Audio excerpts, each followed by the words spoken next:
ನಮಸ್ಕಾರ ವೀಕ್ಷಕರೇ, ಮೆಹಬೂಬ್ ಅಳ್ಳೂರ್ ಅವರ ಎಂಎಚ್ ಸುದ್ದಿ ವೀಕ್ಷಕರಿಗೆ ಸ್ವಾಗತ.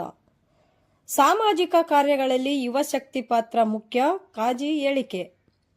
ಸಾಮಾಜಿಕ ಹಾಗೂ ಧಾರ್ಮಿಕ ಕಾರ್ಯಗಳಲ್ಲಿ ಯುವಕರು ಮೈದೂಡಿಸಿಕೊಂಡಾಗ ಸಮುದಾಯದಲ್ಲಿ ಸಾಮರಸ್ಯ ಬೀರುತ್ತದೆ ಎಂದು ನಾಲತ್ವಾಡ ಮುಸ್ಲಿಂ ಸಮುದಾಯದ ಹಿರಿಯರಾದ ಅಬ್ದುಲ್ ಗನಿ ಸಾಬ್ ಕಾಜಿ ಹೇಳಿದರು.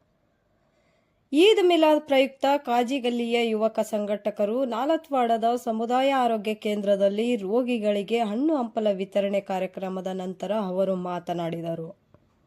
ಯುವ ಶಕ್ತಿಯ ಮೂಲಕ ಪ್ರತಿಯೊಂದು ಕ್ಷೇತ್ರದಲ್ಲೂ ಅಭಿವೃದ್ಧಿ, ಸಮುದಾಯದ ಸಹಭಾಗಿತ್ವ, ಪರಸ್ಪರ ಹೊಂದಾಣಿಕೆ, ಅನ್ಯಾಯದ ವಿರುದ್ಧ ಕೂಗು, ಇತರೆ ಕೆಲಸ ಕಾರ್ಯಗಳಲ್ಲಿ ಮೈದೂಡಿಸಿಕೊಳ್ಳುವಲ್ಲಿ ಯುವ ಶಕ್ತಿ ಪ್ರೇರಣೆಯಾಗುತ್ತದೆ ಎಂದು ಅವರು ದುಶ್ಚಟಗಳಿಂದ ದೂರವಿರಿ ಎಂದು ಮನವಿ ಮಾಡಿಕೊಂಡರು.